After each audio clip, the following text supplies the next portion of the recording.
بسم الله الرحمن الرحيم. إذا وقعت الواقعة ليس لوقعتها كاذبة خافضة رافعة إذا رجت الأرض رجا وبست الجبال بسا فكانت هباء منبثا وكنتم أزواجا ثلاثة فأصحاب الميمنة ما أصحاب الميمنة وأصحاب المشأمة ما أصحاب المشأمة والسابقون السابقون أولئك المقربون في جنات النعيم ثلة من الأولين وقليل من الآخرين على سرر موضونة متكئين عليها متقابلين يطوف عليهم ولدان مخلدون بأكواب وأباريق وكأس من معين لا يصدعون عنها ولا ينزفون وفاكهة مما يتخيرون ولحم طير مما يشتهون وحور عين كأمثال اللؤلؤ المكنون جزاء بما كانوا يعملون لا يسمعون فيها لغوا ولا تأثيما إلا قيلا سلاما سلاما وأصحاب اليمين ما أصحاب اليمين في سدر مخضود وطلح مندود وظل ممدود وماء مسكوب وفاكهة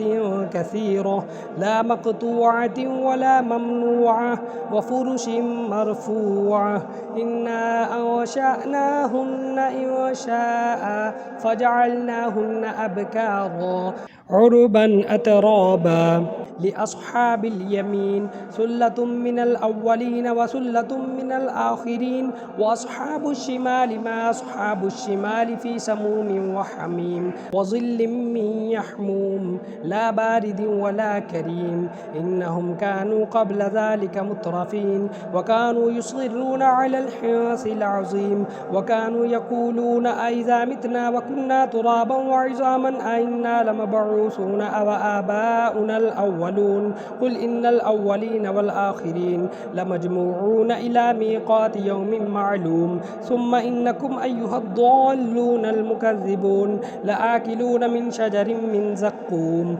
فمالئون منها البطون فشاربون عليه من الحميم فشاربون شرب الهيم هذا نزلهم يوم الدين نحن خلقناكم فلولا تصدقون أفرأيتم ما تمنون أنتم تخلقونه أم نحن الخالقون نحن قدرنا بينكم الموت وما نحن بمسبوقين على أن نبدل أمثالكم وننشئكم فيما لا تعلمون ولقد علمتم النشأة الأولى فلولا تذكرون أفرأيتم ما تحرثون أأنتم تزرعونه أم نحن الزارعون لو نشاء لجعلناه حطاما فظلتم تفكهون إنا لمغرمون بل نحن محرومون أفرأيتم الماء الذي تشربون أأنتم أنزلتموه من المزن أم نحن المنزلون لو نشاء جعلناه أجاجا فلولا تشكرون أفرأيتم النار التي تورون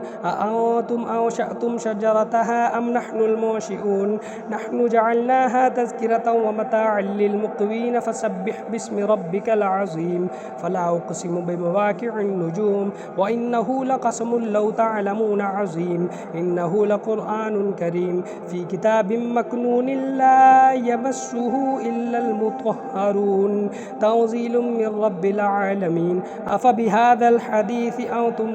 مدهنون وتجعلون رزقكم أنكم تكذبون فلولا إذا بلغت الحلقوم وأنتم حينئذ تنظرون ونحن أقرب إليه منكم ولكن لا تبصرون فلولا إن كنتم غير مدينين ترجعونها إن كنتم صادقين فأما إن كان من المقربين فروح وريحان وجنة نعيم وأما إن كان من أصحاب اليمين فسلام لك من أصحاب اليمين وأما إن كان من المكذبين الضالين فنزل من حميم وتصلية جحيم إن هذا لهو حق اليقين فسبح باسم ربك العظيم صدق الله العظيم.